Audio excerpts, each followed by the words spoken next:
di nuyu ñi nga xam ni ñoo ngi teewlu ci Trade FM di rajo bi nga xam ni moo jëkk a juddu tey waxtaane wàllum koom-koom ginnaaw nag ay fan a ngi nii ñu ubbi li nga xam ni moom mooy FIARA bi ci CICES tey nag ñu ngi dalal suñu gan Anna Seck madame Diaw yor wàllum bokk ci ñi yor wàllum service commercial ca conserverie bu Ndakaaru waaw madame Ndaw maa ngi lay nuyu bàyyi tamit nga nuyu ñi nga xam ne ñu ngi lay teewlu ci Trade FM Dakar. waaw tout d'abord salaamaaleykum maa ngi leen di nuyu waa Trade Point sunu partenaire de longue date yi di nuyu waa conserverie de Dakar yi nga xam ne ginnaaw yàlla ak seen confiance directeur général bi ak tous les responsables ñoom laa teewal fii pour le personnel de contact. depuis des années ngeen di teew ci li nga xam ne moom mooy FIARA bi tey di ñaar fukkeel ak benn yoon ñu koy amal fi nga xam ne moom mooy Ndakaaru précisément ci CICES li ñuy dooree mooy tey conserverie bu Ndakaaru lan mooy gaamam ci ñeel wàllum produit. waaw conserverie de Dakar dafa nekk benn industrie alimentaire boo xam ne macha allah ñëpp xam nañ ko ci wàllu conserve ndax expérience am xam-xamam bu bëri ci wàllu conserve ak nu muy sellale liggéeyam donc loolu moo ñu tax a teew fii tey. yan gamme exactement ci lay yëngu par rapport ak produit yi nga xam ne indi na ko tey fii ren jii ci FIARA bi. waaw tout d'abord damay commencer ci pinton bi nga xam ni macha allah mën naa ni conserverie de Dakar kese moo matu ko ñëpp a ko bokk léegi ci pinton boobu lay commencer di dem ci sardine bi ndax am nañ conserve sardine à l'huile ak à la tomate am nañu thon naturel am thon à l'huile am thon à la tomate donc koy am miette am ko entier mais innovation 21e édition bi nag plat cuisine yi la maanaam sunu togg réew ñu def ko en conserve commencé woon nañ ko sax mu ngi bëgg a yàgg waaye bii yoon dañ koo gën a yaatal bi mooy am na ceebu jën bi en conserve am boulette de sardine bi am ndambe bi am sauce mafé viande ak sauce mafé poisson am sauce yaasa poisson ak sauce yaasa poulet am sauce cere jën am ñànkatan ñu di ko wax riz blanc bi en plus de cela ñu am tamit les salés séchés à l'étape industrielle waaw jën bi la ñu jël def ko à l'étape industrielle nga am ko séché bi mais buñ koy séché dañ ci defaale tuuti sel en même temps avec un goût standard. mooy maanaam boo xam ne dafa wow. waaw boobu jën bu wow lay nekkul ci boîte mais boobu da nga koy am ci maquereau bi da nga koy am ci sardinelle bi da nga koy am ci requin bi ak listawoo beeg ravette bi yëpp dañ ko ciy def. kon produit yi ngeen indi ren mën nañ ne daanaka dafay noppal jéeg ji. waaw produit yi ñu indi dafay noppal jéeg ji dafay noppal ménage yi de manière générale ndax fi mu ne nii tamit dañu toll ci moment boo xam ne du yëpp ñoo am temps di togg te lii ñuy def nii dafay nekk togg yoo xam ne lu sell lay doon lu jaar yoon ndax ñun dañu am sunu laboratoire interne boo xam ne ak produit bu mën a ñëw ci sunu loxo li ko commencé ci matière première bi nga xam ne mooy jën bi bu egsee dañuy def prélèvement saytu ko bu baax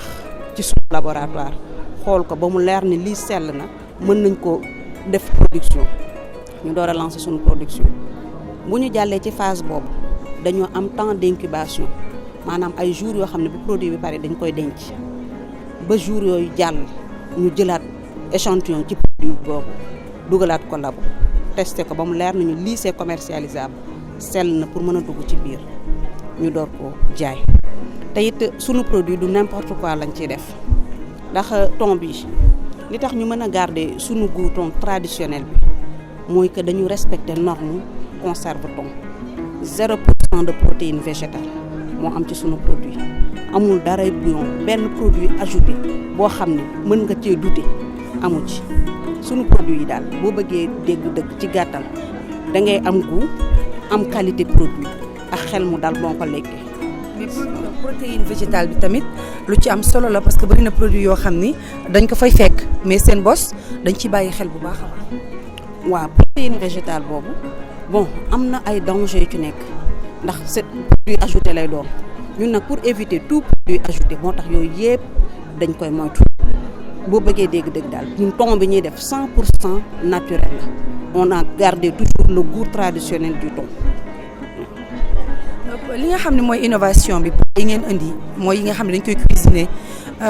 xam dafay baax ñu cuisiner ko ba pare loolu noonu da ngay jël rek tàngal wala day laajaat nga nekk ci leneen wala déet. waaw bu fekkee plat cuisiné yi la da ngay soxla tàngal ko mais tàngal bi am nga ñaari façon yoo ko mën a tàngale mën nga ko def bain-marie maanaam nga jël sa casserole def ci ndox plongé ci boîte bi taal sa gaz teg ko ci au bout de 10 minutes nga retirer sa boîte dajji ko da ngay mel ni kuy door a togg léegi bu dul loolu tamit mën nga ko def par micro-ondes maanaam nga dajji sa boîte sotti ko ci sa plat vert dugal ko ci sa micro-ondes boobu moom 2 minutes kese la soxla nga génne ko prêt à la consommation. donc muy lu pratique. waaw mu nekk lu pratique ndax bu fekkee lu mel ni boulette bi la ak sauce dambé bi yow yaay xool lu la neex nga accompagner ko tu n'es pas obligé nga accompagner ko ak riz blanc bu la neexee mën nga ko accompagner ak pâte mën nga ko accompagner ak pain directement mën nga ko accompagner ak leneen loo bëgg daal bu la neexee aussi comme lu mel ni ndambe bi comme ni ñu doon jëlee petit pois bi di ko togg mën nga def sa touffé ba 5 minutes avant la fin de la cuisson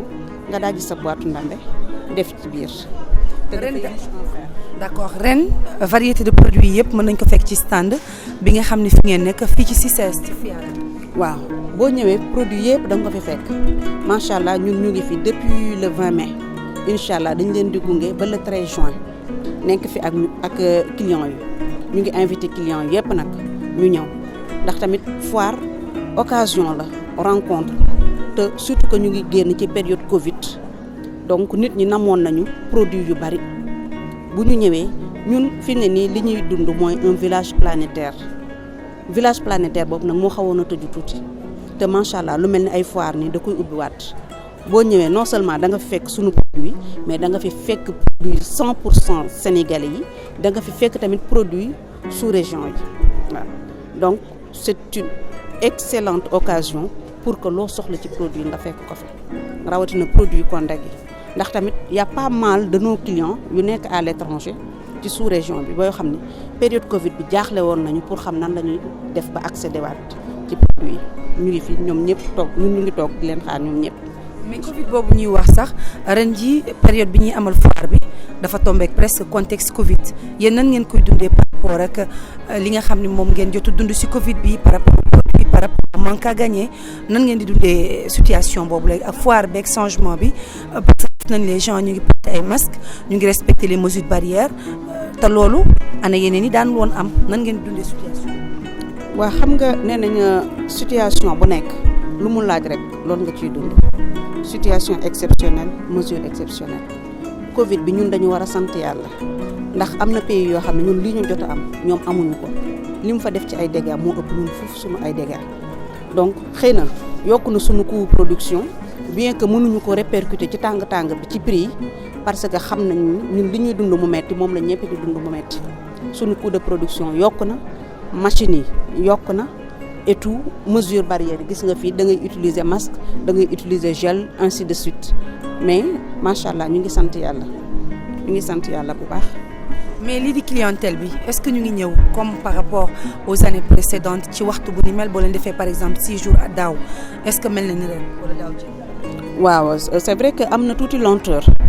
donc côté boobu ñun aussi dañuy inciter organisateur Fiara bi ñu gën a góorgóorlu ci côté communication bi bu ñu ko calé juste ci côté électronique bi dañoo war a def ñun li nga xam ne moom la ñu xam muy tapage bi mais tapage bi des na pour que nit ñi xam effectivement que ni foire am na mën a ñëw visiter mën a préparer wu ñëw approvisionner wu comme ni ñu ko daan defee côté boobu aussi xaw na sooxe tuuti mais comme foire bi des na encore l'espoir est encore là ñu ngi xool rek ba xam ce que ça va donner. en attendant lan ngeen di xaar yéen waa Kondaga ci Fiara 21e édition. 21e édition bi li ñu ciy xaar mooy ñun ñu gën a développer suñu relation clientèle gën a am un chiffre d'affaires bu important comme li ma la expliqué léegi année 2020 bi c'était pas évident mais yàlla suturaal nañu on a mis les moyens de bord ba jusque là ñu ngi tenir donc li ñuy ñaan comme bii mooy première occasion de rencontre avec les consommateurs que mu nekk une rencontre fructueuse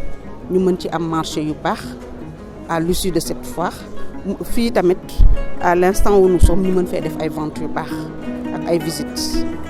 lan ngay wax ñi nga xam ne ñoom ñooy clientèle bi ci xamee ni daanaka ci foire bi profité ngeen pour aussi jouer sur les prix am yenn diminution yoo leen di réserver ci seen stand. waaw clients yi li ñu leen di wax rek mooy ñu gën a profité ndax tamit ñun foire defuñu ko pour bénéfice dañ ko def pour gën a jege suñu clientèle gën a xam ndax tamit paak lu mu ñaw dañ koy daas gën a xam ñoom lan lañ gën a bëgg ci ñun ak lan la ñu bëgg ñu améliorer ko loolu moo yokk a tax ñuy ñëw parce que boo seetloo ñun en dehors foire du ñu jaay détail en gros la ñuy jaay te bu ñu ñëwee foire prix usine lañ fiy appliqué prix yi dafay yomb produit bi accessible waaw te ñun suñu qualité produit encore une fois dama ciy insister dañu ciy veiller comme du lait sur le feu waaw boo xoolee suñu ton bi mu fi nekkee ba tey bougé wul centimètre heure boo xëyee nit ñi di ko gën a bëgg parce que y a la qualité rapport qualité prix dañ ciy joué bu baax lu mu metti tamit coût de production bi lu mu metti dinañ wàññi sunu bénéfice bi ñu waroon am au profit des clients parce que tamit sunu réew la ñu am ñun ñoo ci war a jàpp. mais yéen a ngi xaar clients yi. waaw ñu ngi leen di xaar bu baax ñu ngi xaar clients locaux yi ñu ngi xaar clients étrangers yi parce que tamit clients étrangers yi dañuy jouer rôle bu am importance ci ñoom waaw. ñu doon recevoir ki nga xam ne moom mooy Anna Seck madame Diaw fare ci li nga xam ne moom mooy conserverie de Dakar di Kondak moom nag wàllum service commercial gi rek foofee la féete ñu di ko jaajëfal bu baax jaajëfal ñi nga xam ne tamit ñoo ñu doon teewlu fii ci CCS ci ñaar fukk ak benneelu édition bu Fiara bi ñuy wax bi nga xam ni foofee la ñuy yëngu ci wàllum njënd ak njaay di yëngu ci wàllum li nga xam ne moom mooy yar jur gi ak li nga xam ne moom la ñuy bayee ci réew mi lépp rek di ku ñëw fii ci CCS di nga ko fi fekk waaye tamit am nañu ñoo xam ne dañoo bàyyeekoo ci sous-région bi ñoom ñëpp daje fii ngir rek Sénégal ak ñi bàyyeekoo bitim réew mën a rek xam bu baax a baax li nga xam ni moom mooy bàyyeekoo ci réew mi jaa ngeen jëf ci teewlu bi.